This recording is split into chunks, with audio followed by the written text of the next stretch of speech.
மோசே கையில இருக்கிற கோலை வைத்து அற்புதம் செய்ய வைக்க ஆண்டவருக்கு விஷயம் கிடையாது. போட்டு எடுத்தா போதும், போட்டு எடுத்தா போதும். ஆனா போட வைக்கிறதுக்கு மோசைய 40 வருஷம் டியூன் பண்ணார்.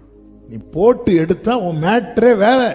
ஆனா அதுக்கு கர்த்தர் 40 இயர்ஸ் அவனை செப்பரேட் பண்றார், தனியா கொண்டு வந்து 40 வருஷம் கழிச்சு வனாந்திரத்துல கொண்டு. உன் கையில என்ன இருக்கு அப்படின்னு கேட்கிறார். 40 வருஷத்துக்கு முன்னாடி மோசே கிட்ட கேட்டிருந்தா மோசே சொல்லியிருப்பார் ஏன் கோல் இருக்கு அப்படின்னு. இப்ப மோசே கிட்ட கேட்கிற உன் கையில என்ன இருக்கு? ஒரு கோல் இருக்கு அப்படிங்கிறார். அதான் போடு. ஏன் என்னுடைய இதெல்லாம் வச்சிட்டு இருக்க கூடாது. ஆண்டவரே ஒரு கோல் இருக்கு, போடு. போட்டாச்சு. 40 வருஷத்துக்கு முன்னாடி போடுன்னா போட மாட்டான்.